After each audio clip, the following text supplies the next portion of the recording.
Welcome back to Haircuts and Uppercuts. Today I'm with amateur boxer from Wolverhampton, Gully. How you doing, mate? Hello, man. Nice to meet you, man. Nice to meet you too. It's good to see you, man. I've been looking forward to this podcast for about a week now, so it's good to be on here with you. Yeah, it's good to have you on. I've been watching you through Instagram and that, and you don't believe in days off, man. No, I don't believe in days off. To be fair, they do say you should take one day off, but I never do. So, obviously, with lockdown and everything, pros are still allowed to train, and Team GB, the elite amateurs, they're still allowed to train. But for your average amateur, or even high-level amateurs, you're not allowed to train no more, are you? Well, not right now, because obviously the COVID restrictions are saying to us that apparently we're not safe to start fighting yet, and there's so many amateurs in boxing clubs and stuff like that. So now what they're doing is they're saying that as soon as all these vaccines go out England Boxing have been emailing everyone.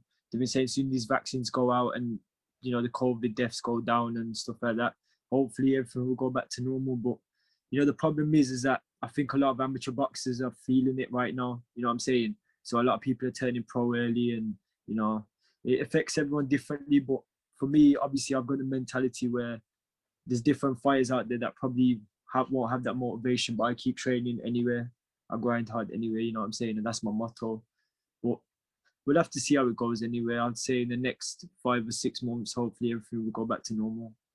Yeah, I know my boxing gym's reopening on the 12th, but just for the kids. And then like a couple of weeks later, it's opening back up to the adults. Obviously, there's going to be restrictions and stuff. But yeah. Do you think you're one of the few amateurs that have kept as busy as you are? Well, I've seen some other amateurs out there, man. There's definitely amateur boxers out there that have kept it going, kept their weight, you know what I'm saying, and grinded hard through these tough times. And it's just the mentality of a fighter, you know what I'm saying? At the end of the day, as a boxer, you gotta be very strong-minded. Doesn't matter where you are. So you could train, it doesn't matter if you train in a boxing gym or in a field, you know what I'm saying? You gotta keep the same mentality. Some people believe in atmosphere, but I don't believe in that. I believe in training hard anywhere, you know what I'm saying? I have the same motivation as I do by myself when I'm going on a jog than I do when I'm at a boxing club sparring hard, you know what I'm saying? And that's what fighters need inside of them. But yeah, definitely, man, I would say obviously quite a few fighters have probably lost motivation, but I do definitely see other amateurs out there that are, doing well for themselves and still staying active. And it's all love and support, really, isn't it? Yeah, so I think with the amateur scene, I can't imagine there's going to be any amateur shows until the end of this year, though.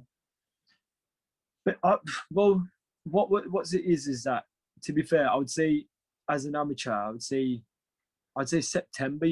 I'd say after summertime. I would say, because the only reason why I say that is because half of the country have already got the AstraZeneca, the vaccine going around. So I feel like if the second wave of vaccine goes around by July and then goes through summertime in the next couple of months, maybe, then I think maybe September would be the start of the senior championships and all the amateur fights going back up.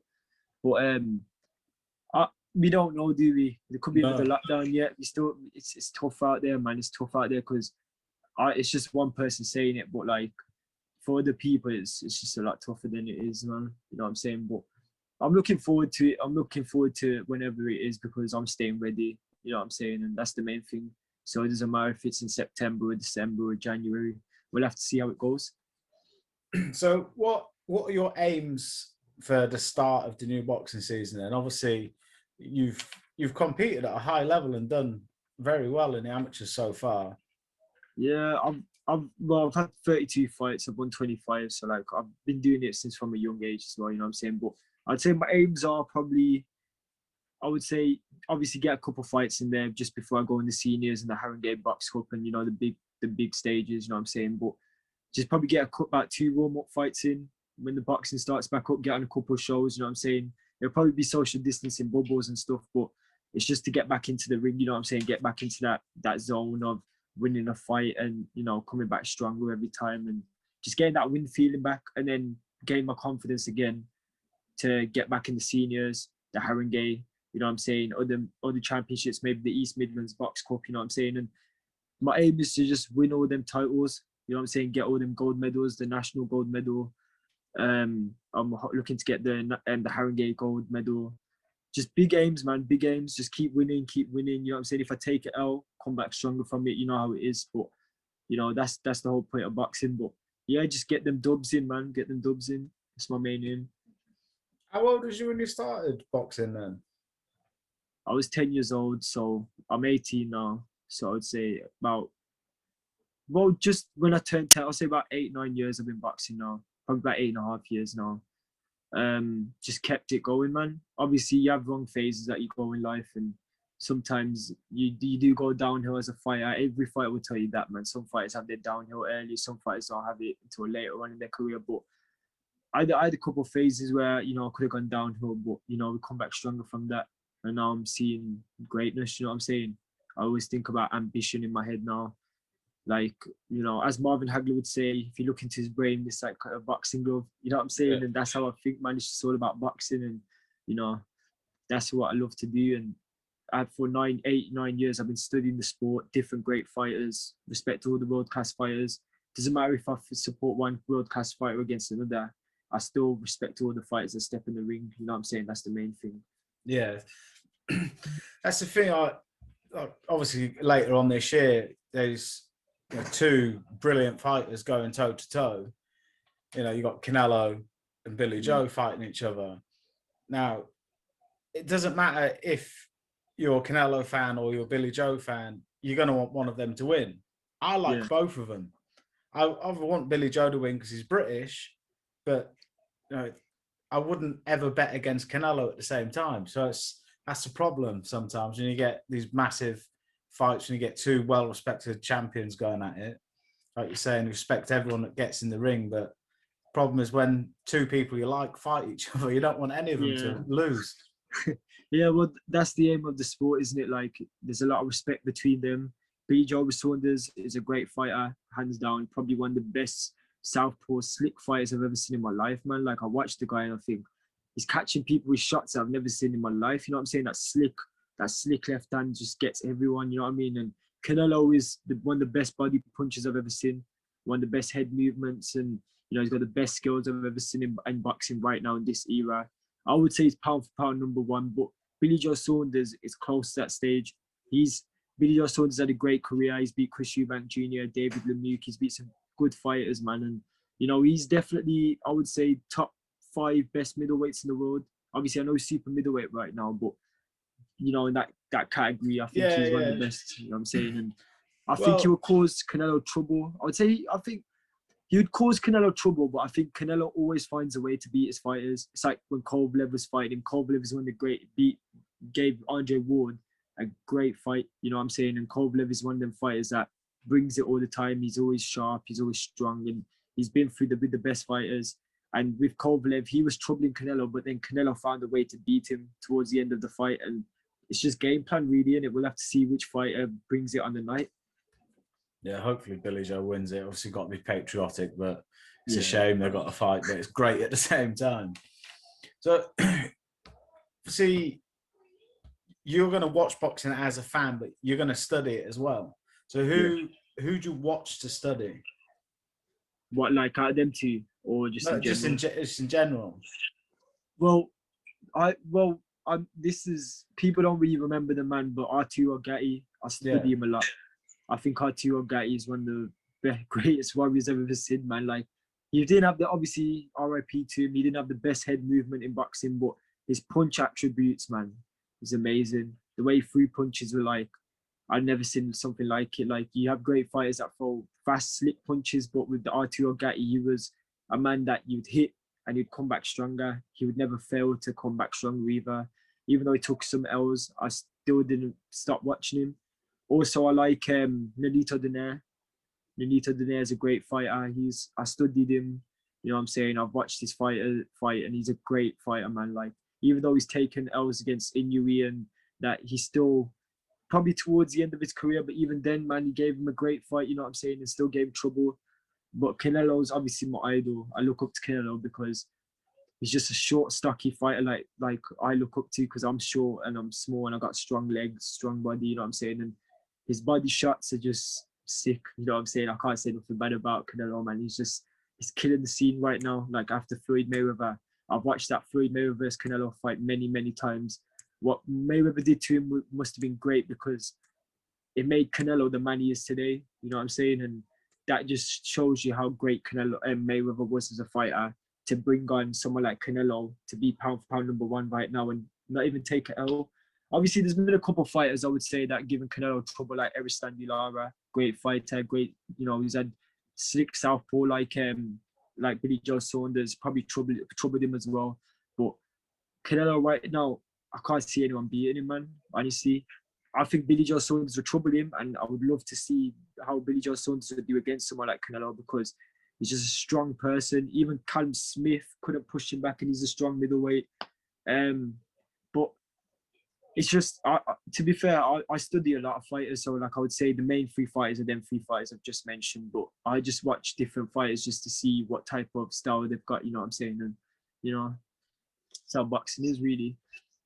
Yeah, so I know even now, I'm approaching 32. I'm too old to really compete in a couple of years' time, and I still watch and study and take things now. I started at 7, and I still do it now. So Yeah. I know that you're going to be doing it. Other amateurs are going to be doing it. But when you have like the fighters you've mentioned, they're some of the best to lace up the gloves, in my opinion. Like Nonito Donaire, yes, say he lost against Inouye, but people forget Donaire hadn't fought down at that weight in years. Yes, And exactly. Inouye is a beast. I don't think I've ever seen someone that small with that power. You see, what it is with Inouye, he's got that freakish power, man. You know what I'm saying? And for like, I've watched Inouye against Jason Maloney, another great fighter. And when when I watched that fight, I thought Jason Maloney, he follows me on Instagram. He's a great fighter, and I really like him. I think he's when I watch his other fights, he's good. But what Inouye did to him, to see that, it just shows you how great he is as a fighter. And then when he fought Nonito Donaire in the Super 6 series, that was also a great performance from him. Nieves is a good fighter as well. You know what I'm saying? And the way he beats fighters is like, how is he knocking out fighters at that weight the way he does? And it's like he punches like a middleweight. You know what I'm saying? But yeah, it's scary. He's like a 5 foot. I don't even know. I think he's about 5'4", 5'5" maybe. And he hits. I don't know what he hits like, man. He hits like a middleweight, in my opinion. His shots just, you can feel the shots. You know what I'm saying? Even when when he dropped Nonito Donaire on the floor with the body shot, I heard that shot, man. That was a clear shot in the body, and I could see the pain in Nonito Donaire's eyes, man. I could see it, and I've never seen. Fair enough, Nicholas Walters did take out Nonito Donaire, but that was in the back of the head. But with the body shot, I've never seen Nonito Donaire even fall down to a shot like that, and it was just amazing to see. That fight there was a great atmosphere. The Japanese crowd loved it, and I loved it as well, to be honest. Just a great fighter in general, man. I think definitely pound for pound top 3. Yeah, he's got to be, I think. But he's one of the forgotten about fighters as well, because he's lower weight category, isn't he? Yeah, he's under. You know what it is? The bantamweights and the flyweights, they're underrated fighters. They don't get enough. Well, Inouye probably isn't, and obviously Nonito Donaire is really well known about because he went up to featherweight to fight Nicholas Walters, and he's beat some great fighters at them weight categories. He fought Rigondeaux as well. He get dropped to Rigondeaux, and Rigondeaux at the time was supposed to be one of the best pound fights coming up. You know what I'm saying, at the lower divisions, and like I don't think they get enough attention. But when you watch them, they've got every attribute, just like the middleweights do, just like the super middleweights, the light heavyweights. Like it's just a bit. I think there's a lot more action in the smaller weights, to be honest. And yeah, there is. Obviously, because they're smaller, they throw a lot more punches. You know what I'm saying? And it's just different. It's just. I think maybe it's because the money's not into them fights. People like to see the big guys like Joshua and Tyson Fury. And there's nothing wrong with that, but that's how boxing works. You know what I'm saying? That no one really wants to watch the low weights no more. Oh, well, the heavyweight's the glamour division, isn't it? So once lockdown's over and you're back competing, what weight do you reckon you're going to fight at? Because obviously as you get older, your body grows, and if you're stepping up to the seniors as well, are you going to stay at the same weight as juniors, or are you going to step up? I'll probably stay at 60 kg to be honest. But if worse comes to worse, I'll probably go up to 64. Well, I'm 60. I walk around about 64 anyway, but I feel strong at 60 kg, and I think that's my natural weight. I'm a good height for it. I'm strong at that weight as well. And in the championships, I fought in the last 3 championships. I won 3 Midlands titles at like 60 kg, and it's been great to be honest. It's been great. So I feel like I'll probably stay at 60 kg. I've kept that. I've maintained that weight. Even now, you're still walking around at 64, and the gyms aren't even open. Yeah, it's just I've just been running. You know what I'm saying? Yeah. Always running. You know what I'm saying? So like, I feel like my trainer still is in contact with me, and he gives me a little schedule to do. He'll tell me to go run in the morning, and I train with different types of people. So like, I'm very active. I ride my bike around. I'm always just hyper as hell. You know what I'm saying? I'm just always everywhere. So I'll be going different areas, train with my mate, and then I'll come back, have a rest, and go chill with my another friend and do some training with him. And that's how boxing. If you want to be, the best boxer out there, you've got to make these sacrifices. You've always got to get out of your bed early, and you've got to train as hard as you possibly can to, further on to your career. And people don't realize that, like people like Inoue and that's exactly what they do. That's exactly what Canelo does. Canelo doesn't even take a day off. He just keeps fighting every time, every 3-4 months. He's just giving great fights out. And then even if you watch, like, okay, maybe not the greatest fighters out there, but they still get out of their beds as well. You know what I'm saying? So that's, if you want to get to a level where you want to be on TV, watching these British title fights and watching Josh Kelly's and that, they all do it, man. And that's how they get to that level. And that's the difference between a champion and just someone that just has the name for as a pro or amateur, or, you know what I'm saying? Yeah, well, a couple of weeks ago, I was speaking to a Southern area middleweight champion, Brad Pauls, and a certain somebody, I think it was on Love Island, Brad was calling him out, and he didn't want it. This guy's, a pro boxer, but he apparently just does it for the Instagram. Who was it? Who's that sport? Who's that, sorry? It's really bad. I should know his name. I've forgotten it. Let me just get it back up. Was it Tommy Fury, was it? No. This is bad. I'll have to edit this out. Nah, right, so Idris Virgo. I've heard of that name, but yeah, I'm not too sure. So, what you're saying about, proper champions getting up, real fighters training. So I don't know Idris. I can't, say anything good or bad about him. Yeah. But apparently he only does it for the Instagram. Well, to be fair, I only use Instagram to promote myself and get my name out there, really. So I like to post videos so like my fans and supporters can always engage with me as well. I always give out advice. People always text me all the time and stuff, you know what I'm saying? And that's the reason why I use it. But I feel like a lot of people do use Instagram just for the fame, for the clout, and that's what they do. But at the end of the day, it's up to him. Like, I have nothing to say about that. You know what I'm saying? It's just, it depends how far he goes on with his career. You know what I'm saying? And great champions obviously don't duck no fighters. No. You know what I'm saying? Great fighters don't ever duck fighters. You look at Crawford. Like, Crawford's fought Gamboa. He's fought Amir Khan, Kell Brook. He's fought good fighters. Errol Spencer's done the same. It doesn't matter. Like, great champions don't duck no one. You know what I'm saying? So if that ducking stuff goes on, then maybe possibly, yeah, he probably is doing it for the Instagram. I think these days you have to use Instagram to get your name out there. Like Ryan Garcia is a prime example. If he didn't have the Instagram platform that he does have, would he have fought Luke Campbell? Probably not. No. And would people in the UK know who he is? Probably not. And part of becoming a professional boxer these days is having that Instagram following and being able to market yourself and understand that it is a business. It's not just fighting. Yeah, I'll get you. So, go on, mate. Go on. I was gonna say, I see what you're doing on yours, and you're posting relevant stuff.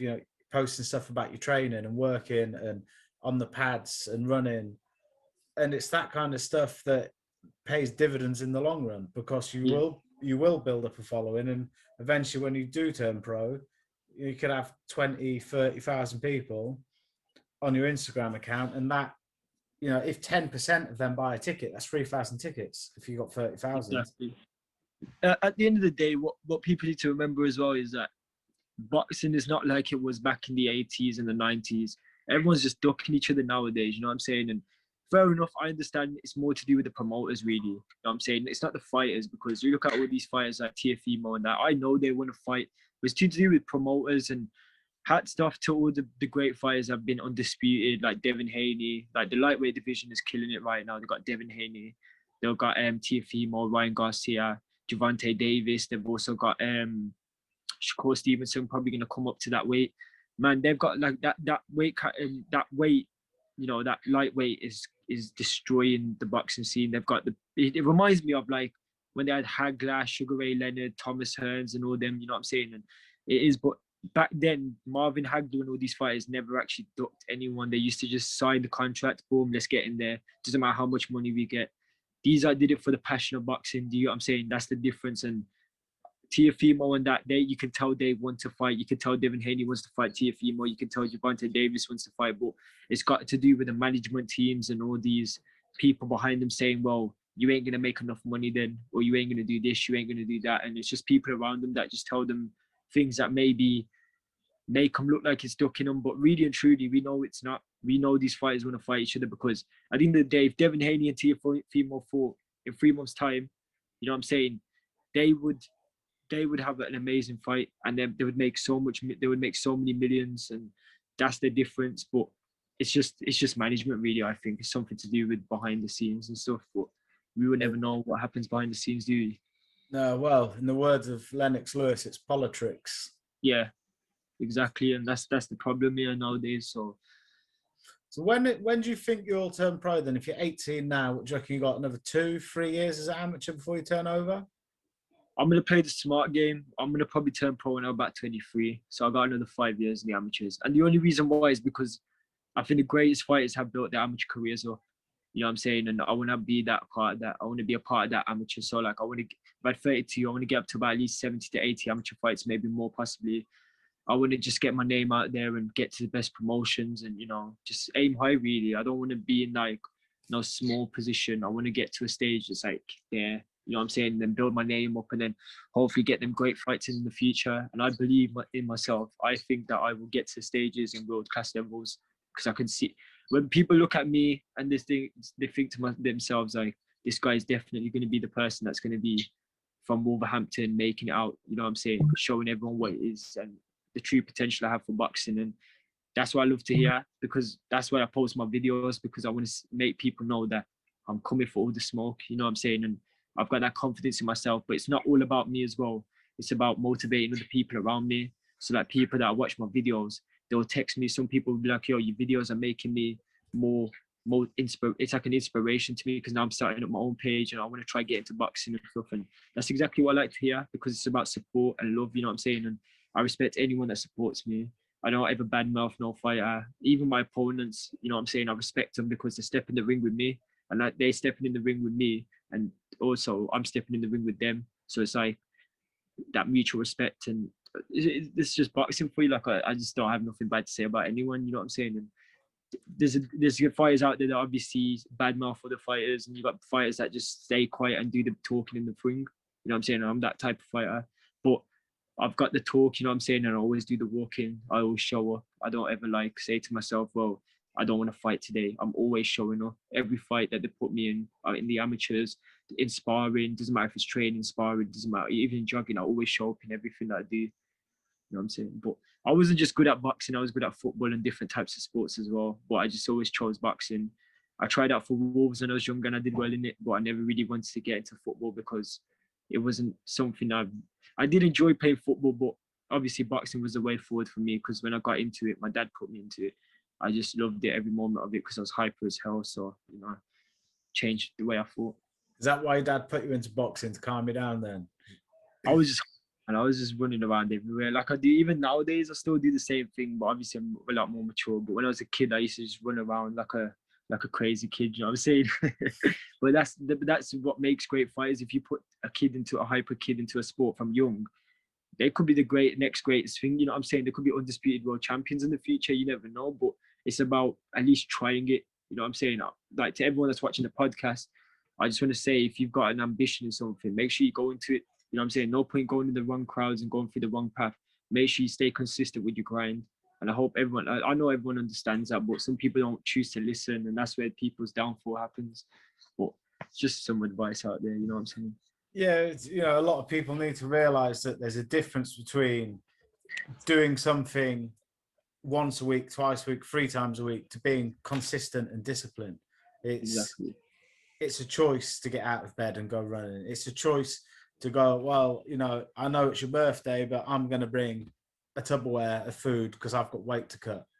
But exactly. And a lot of people, I honestly, I advise everyone to go boxing or send their kids to boxing, because I didn't grow up in England, right?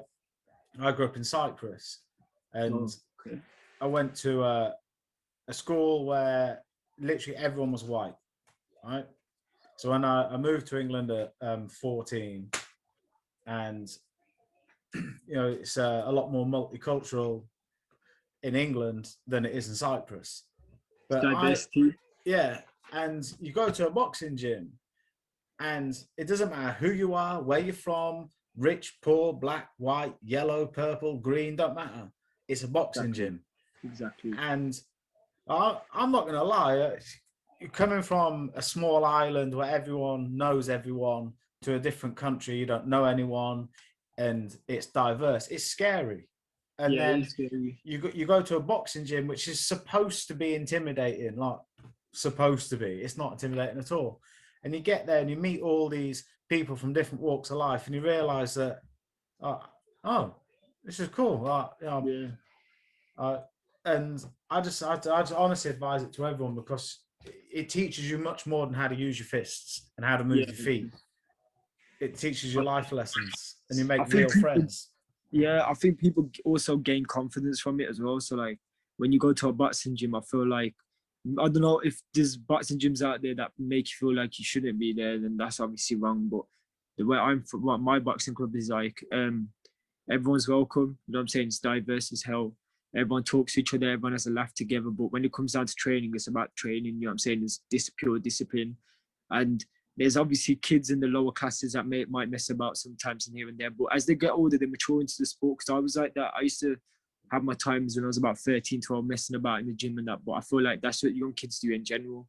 Obviously, they're not mature enough to be in the sport yet, but they still enjoy it being there. So like, I'd rather kids go up in the boxing club than go up in the streets. You know what I'm saying?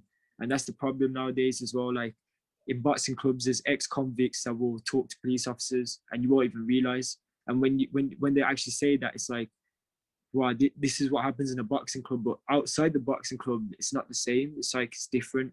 But boxing clubs in general just bring everyone together. You know what I'm saying? And that's the good thing, because there's a lot more love and support in boxing clubs and great energy than there is outside of a boxing club. And it just shows you how much a small building with boxing bags and a trainer and all these things, and the atmosphere of gyms, blood, sweat, and tears just brings everyone together than something outside of boxing. You know what I'm saying? And it is great. It's great. I know what you mean. It's great to see that, because as I said, diversity is key. You know what I'm saying?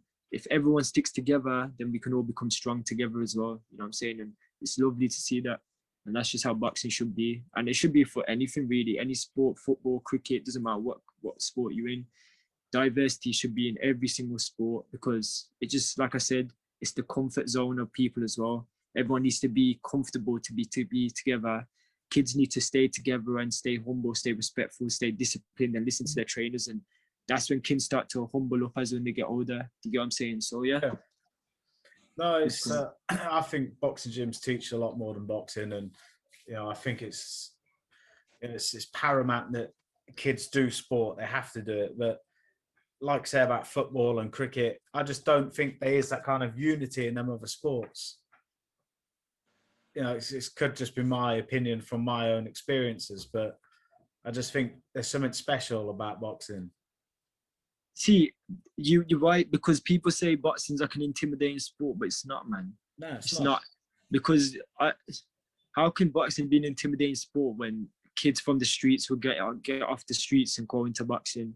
You know what I'm saying? And even if you're middle class for people, you know what I'm saying, you get along with people that are lower class, and there's obviously not, it doesn't mean nothing anyway, but like, you know what I mean, like everyone Yeah, just comes together, you know what I'm saying, and that's the best thing about boxing. And I understand, because when you go football and that, there's a lot more arrogance in a football club, like football, like, you know, if you go to a different football club, it's like, I'm better than you at football, this and that. But I don't ever hear someone say in a boxing gym, I'm better than you.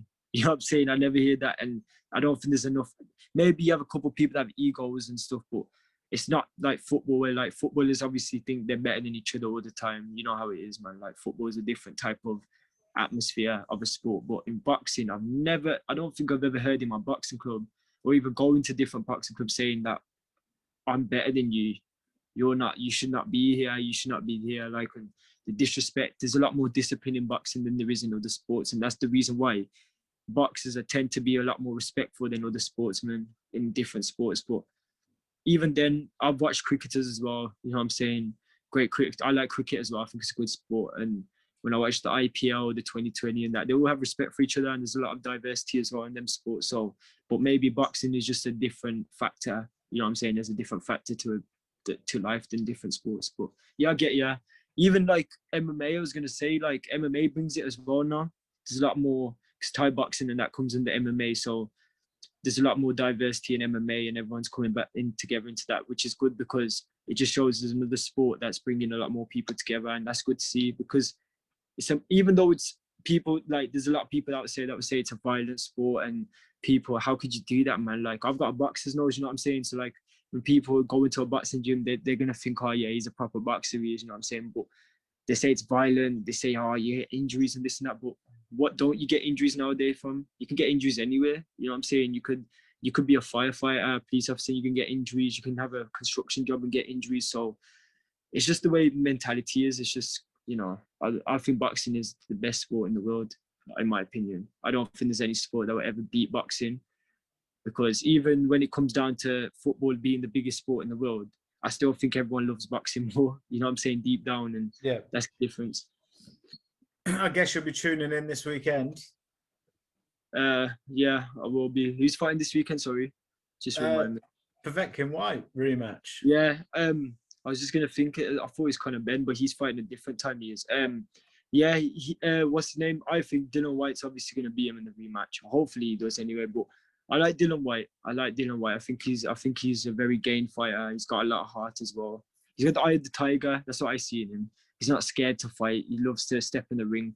Povetkin's obviously a gold medalist. He's another great fighter, man. Like, I've watched Povetkin from when he fought Klitschko and when he fought different, like Anthony Joshua and all them fighters there, and David Price. Povetkin is a dangerous fighter, but Dylan Whyte is also dangerous. They've both got very similar attributes, in my opinion. They both got a very sharp left hook. You know what I'm saying? And that's what makes the fight dangerous, because they both got real power. They're both similar heights, and they're both really strong heavyweights. And they've both been against the best as well. So like, they've both been against Joshua. But I think what happened was, in the fight with Dylan Whyte and Povetkin, Dylan Whyte, I think he got a bit too confident. And I respect that, because I know how that feels. Sometimes you get a bit too confident in the ring, and, you know, you overstep the mark where you should have just taken a step back and just got back into your boxing form. But with Dylan Whyte, I think what he did was, because he was so confident in the fight, he kept the same game plan, but he should have changed it just a slight bit, because Povetkin knew what was going to happen. Because Povetkin's the type of fight you could drop and then he will get back up. You could drop him again, he will get back up, and you have to knock him out completely to beat him. Whereas Dylan Whyte couldn't take him with that one punch, but he could have if he could landed it. But Povetkin wasn't letting him do that, because he was doing all the slipping and sliding and stuff. But in the rematch, I think it'll be a great fight to see again. I do hope Dylan Whyte does beat him this time, though, obviously. But still, Povetkin still gain fighters, so you never know. You never know. In heavyweight boxing, it just takes one punch. So you think it's going to be revenge then? Yeah, possibly, yeah. I hope it is anyway, man. I want Dylan Whyte to win that fight. I really do like Dylan Whyte. And I like Povetkin as well, but I do want the fellow Brit to win the fight, you know what I'm saying? So, yeah, I want Dylan to go and win. But I remember watching it, and I was on FaceTime to my mates, because obviously you couldn't watch it together. And I remember saying, it's like, he's going to get chinned. My mate said, he's bashing him up. He's bashing him up. He's asleep at the wheel. He's going to get chinned. That's what happens, though, obviously. With sorry, it's just my dog. What dog you got? I got Staffy, man. He's just Oh, barking nice. away, man. Yeah, I was just gonna say, Dylan White. Dylan White is a very like, what's the word? He's a very tough fighter, and he proved that when he fought Joshua the first time. And everyone thought that Joshua was just gonna walk through him. You know what I'm saying? And Joshua is one of them fighters that if he lands a shot, it does hurt a lot. But Dylan White did take a lot of his shots, so it wasn't just a walk in the park for Dylan White and for Joshua. Because when Dylan White landed that left hook, it did hurt him. You know what I'm saying? But at that time, I don't think Dylan White was matured into his prime yet. You know what I'm saying? He's great, but he wasn't matured into his prime as when he fought Jose Parker or when he fought Lucas Brown or them fights there. He was a different fighter then because he learned a lot. But I think he needed that L to come back stronger and have that streak that he had. You know what I'm saying? And obviously that's what makes him, Dylan White, a great fighter. And I think if he beats Povetkin, I'm not too sure where he can go after that. I feel like him and Wilder should have a fight, to be fair. Yeah, same. Because Fury and AJ are going to have to fight twice. So he's going to be in a situation where he's going to be mandatory for another 4,000 years again. Yeah. How long was it mandatory? He's been mandatory for about, I think him and Joshua fought in about 2016, was it 2015? Maybe about 5 years now, 6 years. Yeah, it was mandatory for a long time. And he could have fought Joshua in a rematch. They did offer him the deal. They did say to him, well, Joshua did say to him, if you want to fight, but Dylan White said the money wasn't right. You know what I'm saying? And then he missed his title shot there. But that was probably either his best decision or his worst mistake. You know what I'm saying? Because at the end of the day, his career, I don't know how, I think he's about 30, 31 now. He's coming towards the end of his career as well. You know what I'm saying? I'm not saying he's obviously at the end of his career, but he's coming towards that end of the career. But every title shot would benefit him right now. It doesn't matter if it's, going to happen now or in like 1 year's time, but he needs them title shots. But with Wilder, I think Wilder did want to duck him a little bit though, because he knew he was dangerous as a fighter. And with Dylan White, he throws a lot to the body. So when he fought Oscar Rivas as well, I rated him because he was disciplined in that fight. He's landing really good body shots. And I think Wilder's because he's so tall, but Dylan White's so strong with the body shots. I think that would have troubled Wilder. But with Wilder, he's got that one right hand, you know what I'm saying? And if he landed on Dylan White, it's lights out. It's lights out. So that would have been a good fight. And that fight would have sold tickets and a half, man. And I feel like if he beats Povetkin now, him or Wilder should just go for it. They should just go for it. And it depends if Wilder wants to come out of where he is because he's gone really quiet. If he wants to go fight Dylan White, that would look good on his resume because then he could get back to that title shot. So if Joshua does beat Fury or Fury does beat, well, I don't know if Fury and Deontay Wilder will fight again, but if Joshua does beat Fury and becomes undisputed heavyweight champion, I feel like he might give Wilder a chance back, at least. You know what I'm saying? Or if Dylan White does beat, what's his name? Povetkin. Wilder. Yeah, Povetkin and Wilder. Then he will have a title shot with Anthony Joshua again. You know what I'm saying? It will make sense then. But we'll have to see. Like heavyweight boxing, there's so many great fighters in the heavyweight division right now. Even like upcoming, like we had Daniel Dubois, we got Joe Joyce still. We still got Fabio Wardley, all these other good fighters coming up. And what I think Joshua should have done was vacate the WBO and made another world champion. You know what I'm saying? Or at least vacate the WBA or WBC or the WBO. I don't think you'd vacate the WBC because that's the main title. The IBF is also the main title as well. But what you should have done is vacate the WBO title. Do you know what I mean? Yeah, I think that's the plan. So once they have the first fight, so then it's for all the marbles, the WBO is going to get vacated, and then Usyk and Joyce can fight for that. But that's what Eddie was saying on IFL the other day. It makes sense though. It does, but I feel like Dylan White deserves it, Honestly, I think Dylan White is the man that deserves it because, like he said, he's been mandatory for the WBC, but they should just give him the WBO world title at least, so he becomes a world champion, and then him and Usyk could possibly fight for that world title. You know what I'm saying? And because there's so much politics in boxing, it makes it a lot harder for the fighters. So Dylan White's been waiting for that world title shot for ages, and you can see how much it stresses him out as a fighter. You know what I'm saying? And he deserves it. I personally think he deserves a world title fight right now, in my opinion. Yeah, He's the next person in line. I reckon they should just bin all the belts personally. Just get rid of them or keep the Ring magazine, or just have one belt, because what's it, WBA, they've got regular, super, interim, in intercontinental, and it just, WBC are just as bad now. They've got franchise champion, diamond belt. Doesn't make sense though, because that's what Tiafimo was saying as well. Tiafimo was like to what's his name, Eddie, and he was like, "Oh, if I'm the undisputed champion," and then Eddie said, "No, you're not. You're the franchise WBC champion. So you ain't undisputed. You're just franchise WBC. So you hold the belt, but you ain't the WBC champion. Devin Haney is." And then I didn't realize that there was franchise belts in the pro game. Yeah, and I feel like they should have just kept it from intercontinental to interim to world titles. That's it. But what they do now is with the diamond belts, and they're doing the franchise. That it doesn't really make sense in my opinion. No, that don't make sense. It's just for sanctioning fee money. That's all it is, isn't it? All right. So before we wrap this up, what is your prediction on AJ Fury? If you had 500 quid, who would you put it on? Ooh, so I would put it on Joshua. Really?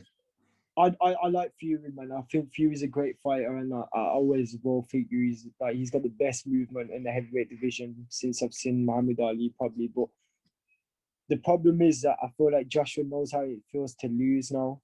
And I'm not even just saying it because I like Joshua. I've liked both fighters the same. I like them just as equally as one of another, because they're both really great. You know what I'm saying? They're both great. And I feel like they're like that level, you know what I'm saying? And I think with Joshua, I think because he knows how it feels to lose, he's got a lot more. He ain't got much to lose now because he already knows what it's like to lose. Whereas Fury, if he loses, his reputation goes downhill, and then people love Fury because he's a people's champion. And even though great fighters like Muhammad Ali have lost, he wants to be that undefeated fighter and show that he's the greatest heavyweight in the world.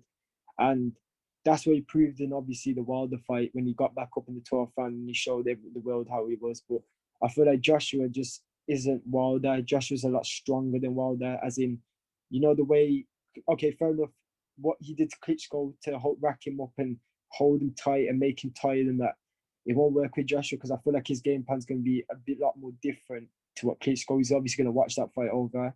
He's obviously going to watch the fight over with Wilder. He's going to see where he could actually catch Fury, whereas Fury knows that Joshua is a very strong and game fighter, and I feel like Fury's not as I don't want to say he's not as hungry, but I feel like because he's beat Wilder, maybe he doesn't have the same hunger. But I don't want to say that, because with Fury, you never know. He comes in every time, you know what I'm saying? He shows the world what he's about, and I would say Joshua wins that fight, and I feel like Joshua will end up taking him out. And I know people would disagree with me on this one, but I believe it. I believe it. That's what makes the sport interesting, opinions. Mm. So I personally think Fury's going to smash him up. Yeah. Yeah. Not for any other reason than the fact that I look at the attributes, right? Fury's got better feet, better head movement, better lateral movement, can work angles better. I wouldn't say his punch output is higher, but he's got a wider variety. I get what you mean. Yeah, but I get what you mean. Joshua is a serious finisher. If he gets you hurt, you're done. Yeah, he'll take you out. And I don't think he's lost his killer instincts, but I think with the Pulev fight, he was a bit more cautious. Disciplined. Yeah, and I think that could play into his hands fighting Fury, because he's not going to rush in if he thinks he's got Fury hurt.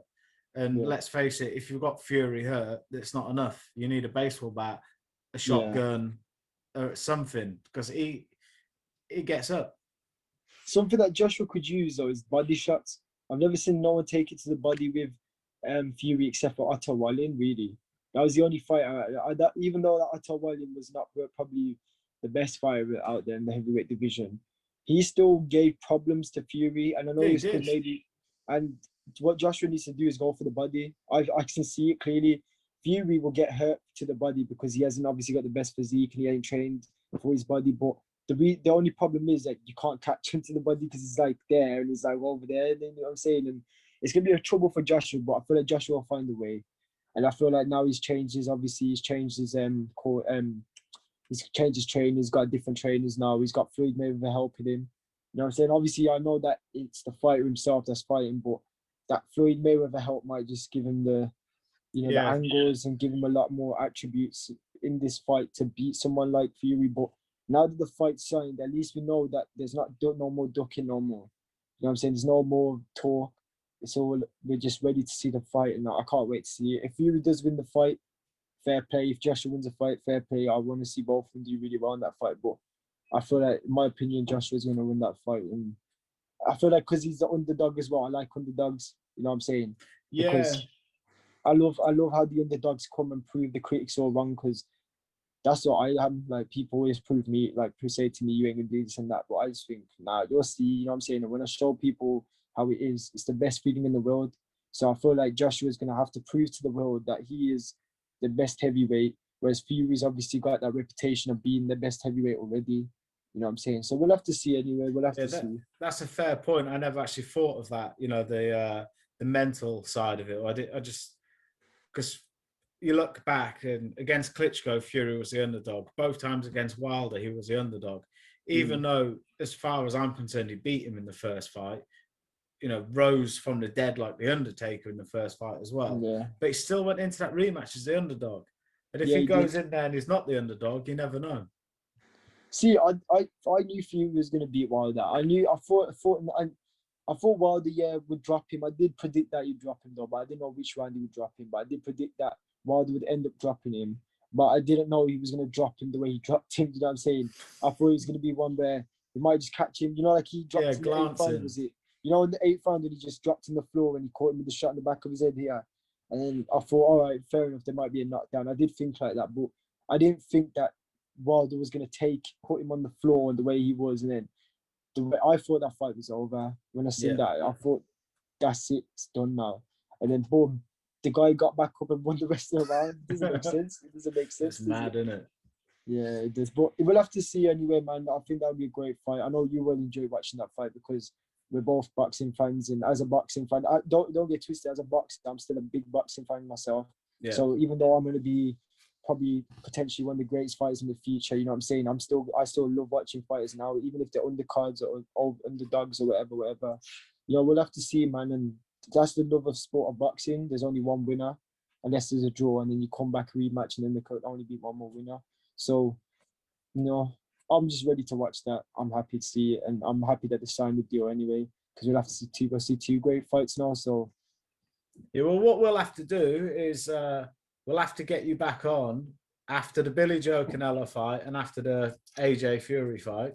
Yeah. And with Rob and Scott as well, and break down the fights, because it'd be good to have somebody else's opinion, and your boxing. So it'd be interesting to see the outcomes and see what we all think.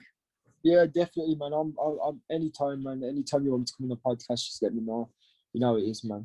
Right, wicked. Well, thank you for coming on. Where can people find you on socials before we go? Just follow. Well, I can just say I'm here right now. Follow me on Instagram. My name is Gully_boss. My Snapchat name is Gully_one-time.